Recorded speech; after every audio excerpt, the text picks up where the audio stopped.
Hello and welcome to Talking Aussie Books, a new weekly podcast shining a spotlight on Australian fiction. My name is Claudine Tinellis.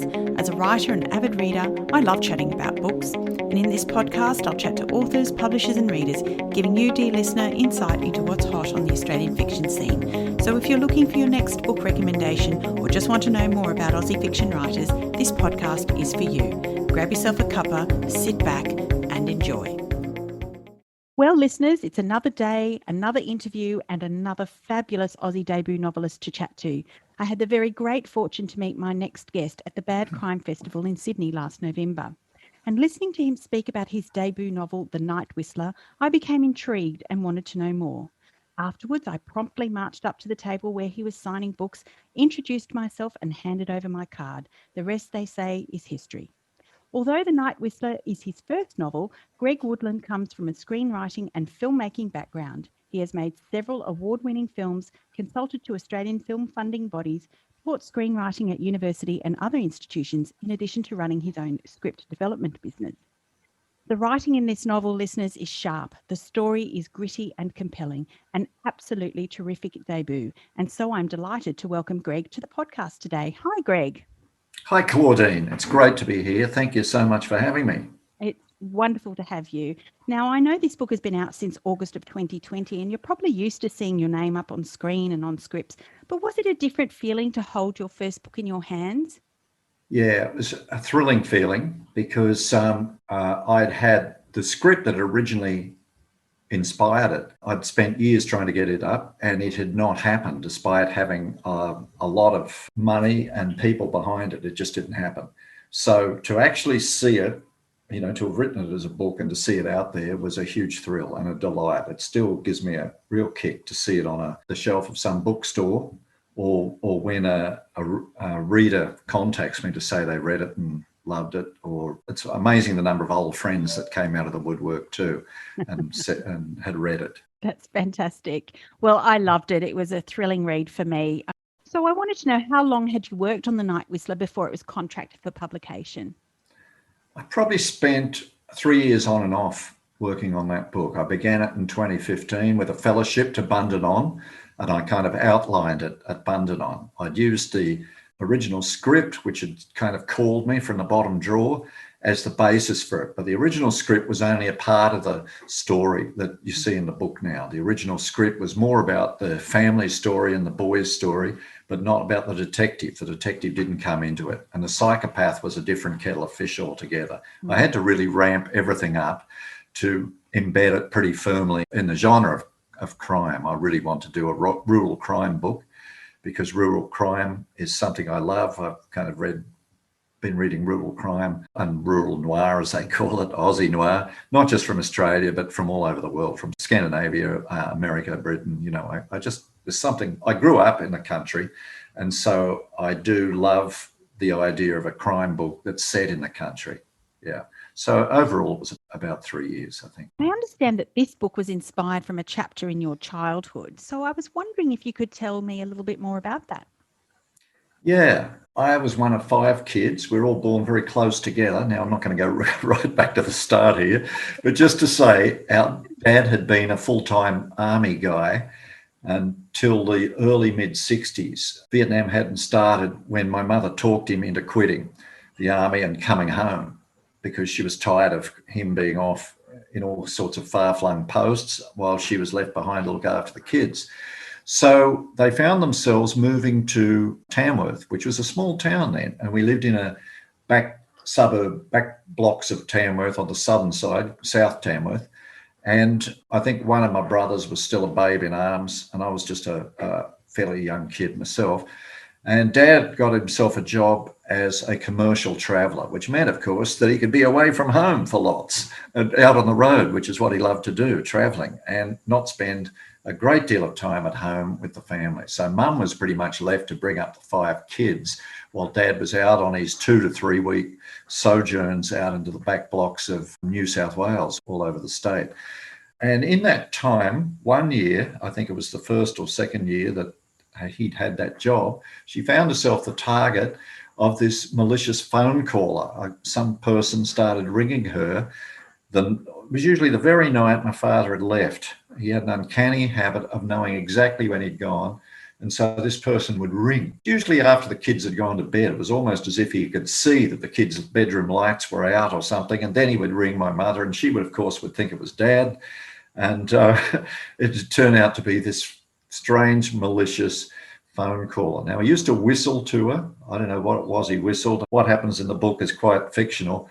He used to whistle to her, and then she did fight back with the only means at her disposal then, an old scout whistle of my father's. She used to blow it down the phone at the guy. And after this happened a couple of times, he's changed his strategy, and he started to visit the house, and he would kind of follow her around from room to room, tapping on windows and kind of throwing stones onto the roof. And I think he even crawled under the crawl space and knocked on the floor. And one time he got up on the roof.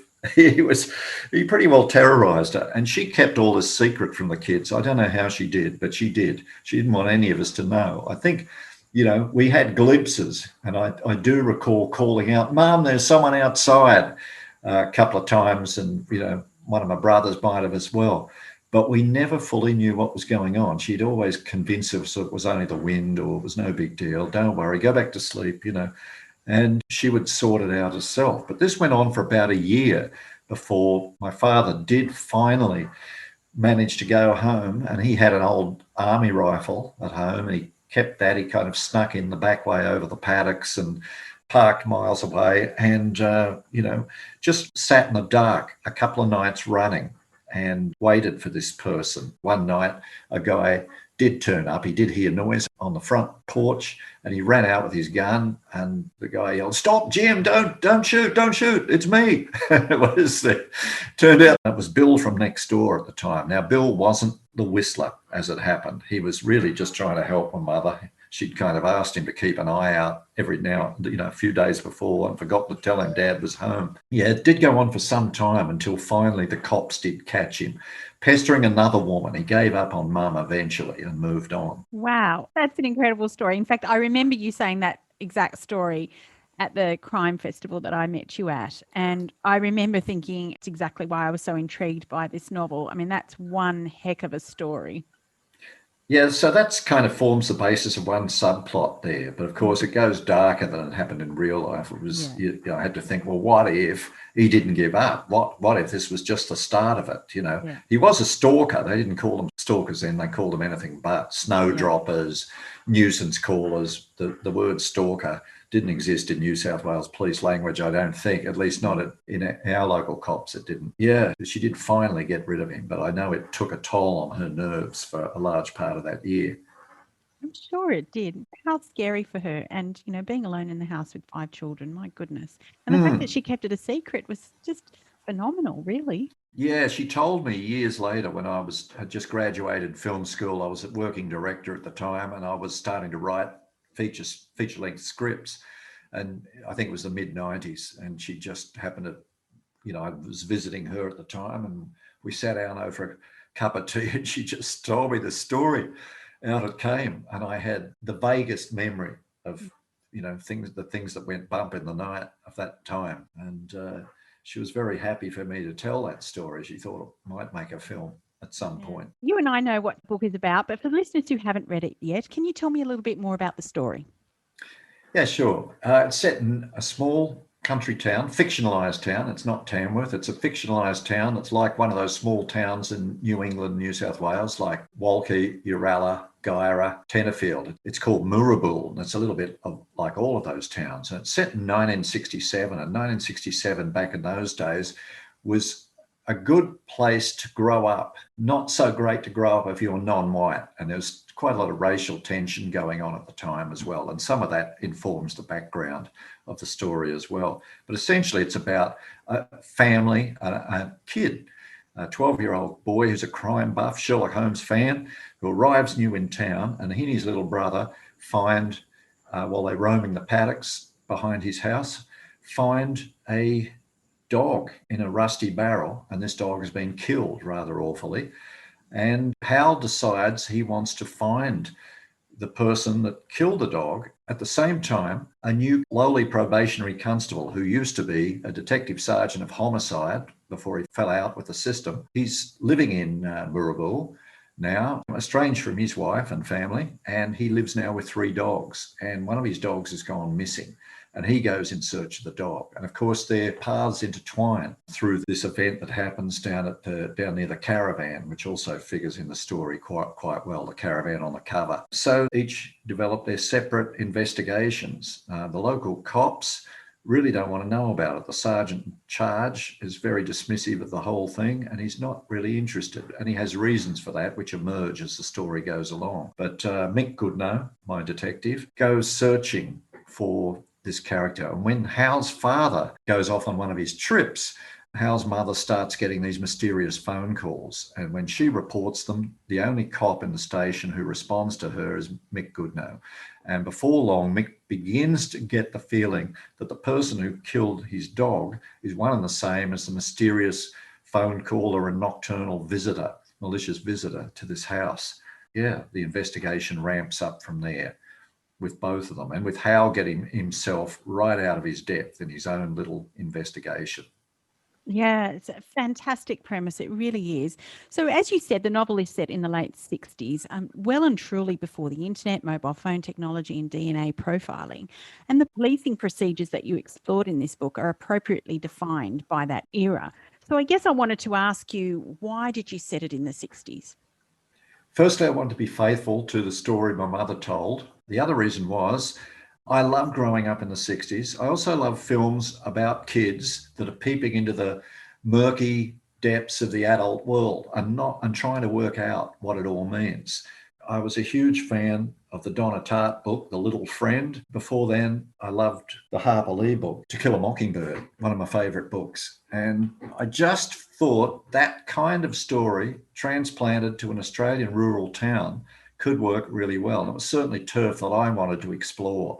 The other thing that I really liked was I didn't want to use internet, technology, mobile phones, all the rest of it. I just didn't kind of want to go there. I'm not the world's most technical guy, Claudine. The interesting thing about those days, pre-technology, pre-mobile phone and computers, is that men in particular could disappear, it was as if they'd just gone off the edge of the world when they left home. They couldn't be found. And in my dad's case, it could be 2 weeks before mum heard from him, before the family knew where he was. Well, they knew roughly where he was because he always had an itinerary, but he would disappear. And it was as if he thought it would cost a gold bar to ring home or something. So he didn't do that terribly often. And I like that idea of men just kind of disappearing, people not being able to keep tabs on them. Even now, for instance, in the case of the perpetrator, now I'm not going to go into him for fear of any plot spoilers, but he could have been tracked by a mobile phone quite easily today. I didn't want that to happen to him. That was one of the reasons, but also because I simply love digging around in the past to dig this all up as well. Bad cops and local government corruption is certainly not new themes, but in the context of your book and this small town, these have chilling consequences. So I wanted to ask you, was this something you consciously wanted to explore? I did. Yeah, there are a number of themes I want to look at, and small town corruption was one of them. I mean, small towns standing in for Australia, I suppose. You know, there's no shortage of corruption in politics. It happens all the time. And I think in many ways it happens on an even larger scale, and certainly did in the 60s and 70s in regional politics. There are all sorts of shenanigans going on. And my next book explores local corruption in an even bigger way, I think. But this one here, I just wanted to have local corruption in both council and amongst the cops as well. I'm not going to go into it in detail, but I wanted that to be part of the background as well, into which this boy, this kind of junior detective, strays, and this older fallen cop, he starts to poke around as well to find things. And to me, I wanted the police to be human, and I wanted them to be diverse in the sense that, of course, in those days, almost all cops were white and almost all of them were male, but I wanted to have a range of male cops And so I did, I wanted all four personalities to be quite different. So some are quite helpful, some are good cops, and some, you would have to say, are bad cops. And I wanted to put our detective in the middle of it and see how he struggled with the forces outside to do with the Whistler and the psycho that he's looking for, but as well as that, the internal forces aligned against him. Relations between police and Indigenous Australians, that's also something that you explore in this book. And you have Indigenous characters. We have the clever, straight-talking Ali and her gentle father, Joe, along with Jenna and Kev Rickson. We get to see something of the attitude towards Indigenous people, the way they were spoken to, the way they were treated at the time. So given the sensitivities about writing other cultures, I was wondering, was this something you were concerned about whilst you were writing The Night Whistler? Yeah, it was something I was concerned about when writing the script way back when, 10 years prior to that.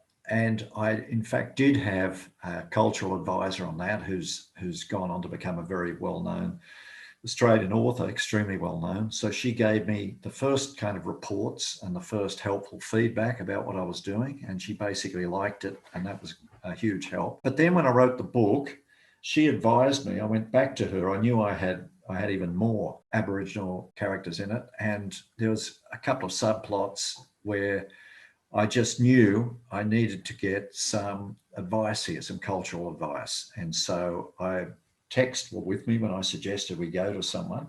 They were all with me all the way, text publishing.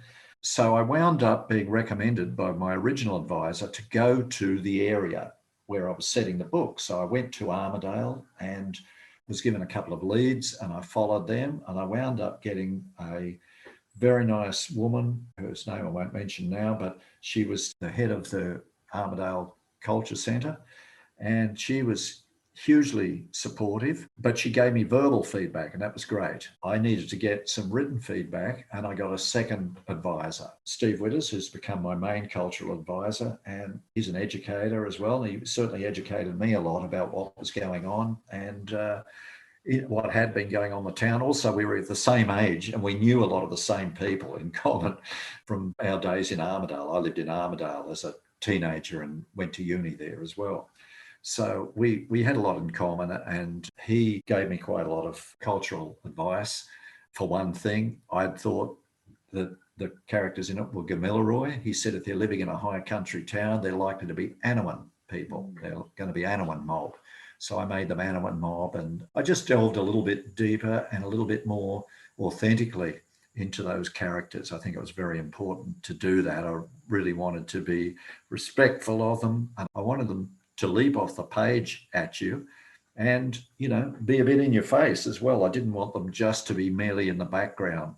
I wanted some of them to be centre stage. I'm very grateful to the people who were generous in their advice. I also have to say that by the same token, I'm very grateful to a couple of police in the area as well. One, a senior constable from Armidale Police, who was almost retired. He probably is now, but he was extremely helpful to me, very generous with his stories of being a copper in a small one-horse town and so on. And his father had been a cop as well, and he was a wealth of information. There was also the sergeant from Guyra Police Station, who was very generous and helpful too. So on that point, did you have to do specific research in relation to police procedures that existed at that time? I did. That's one reason I spoke to Senior Constable Paul Lewis at Armidale Police.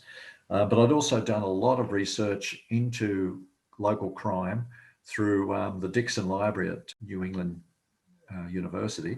I did a lot of stopping at local regional towns. I went to, each of them has got a library, and most of them keep their own newspapers there. I did a lot of combing through newspapers of the 60s and 70s just to try and get a sense of the local cops, what they did, what their procedures were.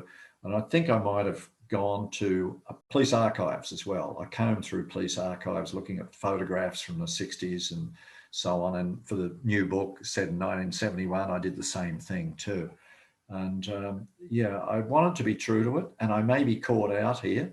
I mean, I certainly want to give the impression that I'm being accurate and that I know what I'm talking about. I don't know as much as I should probably, but I think I knew enough to convince people that these felt like real police. In fact, an old friend of mine who was a copper for a long time has read the book and liked it very much too. which was helpful. Now, Greg, I loved Hal. His instincts were spot on and he was brave and he had a remarkable protective instinct towards his family. So, given that the inspiration for this book arose from what happened when you were a child, I wanted to know whether Hal and Evan were based on you and your brothers. Look, in a funny kind of sense, they are. They're kind of an idealized sense. Some of my brothers who read the manuscript said, "Where are we? It's just about you and Rob," who's the next brother down. But in fact, it's too unwieldy to deal with 5 brothers. That's who we were. I couldn't do that in a book that's essentially a crime book. If I was telling a different kind of story, I would have. But I wanted to kind of combine them into 2 characters. So I was the oldest and my brother Rob's the second oldest. So we're a bit like Hal, a very idealized version. Hal has my brother's courage and his sense of right and wrong. And I think he's got my sense of curiosity and kind of social justice as well, I suppose. And Evan was a mixture of the other 3 brothers who are just a few years younger than us, but we used to call them the 3 little ones. They're all kind of not that little anymore. So the 3 little ones became Evan in a sense. And there were certain things that one of them did that was true to life. A few of them did that was true to life. So they just informed. My brothers did inform them. And they did like the book. They were terribly, terribly supportive of the book. They were kind of really chuffed, I had to clear it with them before I put it out. The 2 parents in it, while the mother is not unlike our mother, she is different. She's fictionalized. And the father really is much worse than our dad was. I hope your dad wasn't like this. He was not like that. He was quite a kind person. He did have his funny ways, but he wasn't anything like the father in that book. Now, Mick Goodnow. I never knew how to say that. It's so stupid, but... He does make a little joke out of it. He says good no, like no good backwards, That's says. Right. So it's spelt like good enough, but good it's enough, not, yeah. But it's pronounced good no. Right. So he was an intriguing character to say the least. Ah, good. So I'm glad. Yeah, absolutely. Who or what was your inspiration for Mick? I did a lot of reading around and I had an idea that I wanted this guy to be down on his luck, really out of odds. I think most detectives are kind of lone wolves or mavericks, even if it's a police procedural. Generally, the hero cop is at odds with the system because the detective has to be in some ways lone wolf, go against the perceived information and the system. And I wanted Mick to be like that. He's also got to be a funny kind of white knight, but also I don't want him to be too pure. And I suppose in some ways it is a bit of a cliche that the cop is a detective, that he has a bad relation with his family or he's divorced or something. So Mick is all of those, but I also want him to be quite different as well. So he's a reformed alco at this stage, but he's got his own addiction, which I won't go into anymore for fear of plot spoilers. But his new family is, at the start of the story, it's 3 dogs. He's got these 3 dogs he's very fond of. Of course, that boils down to 2 dogs. And these 2 dogs are with him. Even in the second book, they're with him too. They're 5 years older, of course. So he's a dog guy. I'm a dog guy as well. In fact, my dog is sitting on the floor as we speak. He'll be 10 this year. And he's a smooth collie. And he's a lovely old dog. He barks a lot. I thought he might start barking in the middle of this, but he's been very good so far, Claudine. He has been very good. I didn't even know he was in the room. Yeah, no, he moved around a bit, like he wanted to get out, but I wasn't about to get up and let him out. So he's repositioned himself and he's on the carpet at my feet. Sorry, I digressed there. Mick Goodnow came to me finally when I was combing through a couple of books. There are a couple of really good books by one writer. Alan J. Whitaker had written 2. I delved into a lot of true crime on the internet from the 60s and 70s. And I delved around particularly, I wanted my cop to have been part of that terrible unsolved crime story, the Wanda Beach killings. And so I dug up this fantastic book by Alan J. Whitaker called The Untold Story of the Wanda Beach Killings. And it was full of great information. And I also checked out another book of his called Derek Percy, Australian Psycho. And Derek Percy gave me some insights. That book gave me some insights into my own psycho's background quite a bit. But in particular, I was reading Wanda, the Untold Story. when I came upon some photos in it of men in suits and hats in the middle of a hot Australian summer. I think it was just after the long weekend of 1965 or 66, 65 it must have been. And there in the middle of the sand dunes on a glaring hot Australian beach were about 5 or 6 men in suits with hats. And one of them had his hat off and was staring at the partially uncovered graves of these two poor girls. And he had his hat off and he looked so distressed. He was just staring there. Cops see some awful things. And I wanted this guy to have been already a seasoned homicide detective, with about 20 years up his sleeve already. But this guy kind of informed it. I didn't know what his name was, but the more I looked at him, the more I thought, that's Mick. That's Mick Goodnow. And I began to research a little bit into what would happen to a cop who fell out with the system then, and could they rejoin and so on. And so that informed my way of getting Mick posted to this kind of 3-horse town as the new cop, the low man on the totem pole out at Murrumbula Police. Yeah. But that's pretty much where he came from in a way. Now, the way he was treated by his colleagues and the force was appalling, I thought. I found myself incredibly angry by his bigoted, lazy, small-minded colleagues in Murrumbula. I felt like there was a bit of tall poppy syndrome going on here. Yeah, they were jealous, absolutely. They were trying to keep him down. He does get an ally, fortunately, from one of the guys. I won't say anymore, but he does. One of the guys proves to be an absolute boon to him and saves his goose, really. And, yes, indeed. I was very heartened by that. Yeah, so they weren't all bad. They were all a bit jealous about him. After all, one thing I did find out in talking to cops is that regional cops were always a bit dismissive of detectives. The detectives were often different. Often in small country towns, the local uniform police are pretty much the law, and they often have to do a lot of the investigating themselves. And they often tend to not like the bigger town detectives, the Ds that come in from the bigger regional centres, let alone the Ds that are sent up from Sydney CIB. They couldn't stand them. They thought they were up themselves and they didn't know, and so on. So a lot of that attitude was informing the way that they related to Mick. He was no longer the big city detective, the big shot detective. There he was, down probationary constable at your age, So he had to very much toe the line. Well, he took it on the chin, though, didn't he? He did. He was getting pretty good with his anger management and so on by that stage. So he didn't, although he felt and he imagined punching the wall, he didn't do that, no. I feel like we're not quite finished with Mick, and I hear you when you say that you've written a second novel, and I'm hoping that Mick is back. Mick is back, absolutely. And Mick in his second book is a sergeant now. For his sins, he was promoted to sergeant. His offsider, Ross, didn't want the gig, and Ross has recommended Mick to be sergeant. So now he's at the head of the totem pole there, but he's got quite a burden, and there's still friction from within. And you'll be pleased to see, Claudine, that there's actually a woman cop. The new probie on the team at Murrumbula is a young woman cop. And they're all treating her like the low man on the totem pole. Very much. They try to make her the tea lady and so on. But she's got huge ambition, and she's determined to prove herself as a police woman. She didn't just join the cops to be everybody's tea maker.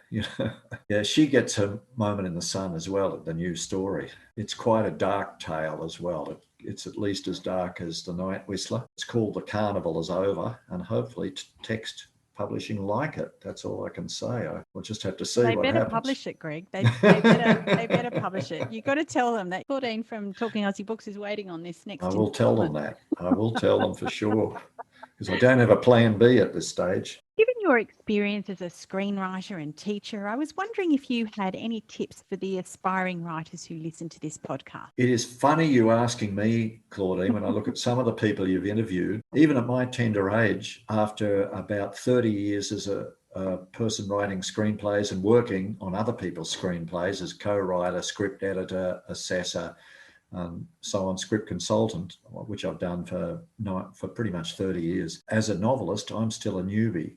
I've just written my third novel. I've only had the first one didn't get published. I'm about to return to it. In terms of advice, I would have to say from my perspective, it's a numbers game, and persistence is 9/10 of the law. You've really got to kind of hang in there and show up for work at the desk. It's no good mouthing off about your latest book about to be in cafes, even though that's appealing at times. You've got to actually put the time in at the desk, sit at the computer. And I try to do it 6 days a week at least, and I try to do it for at least 2 hours every day.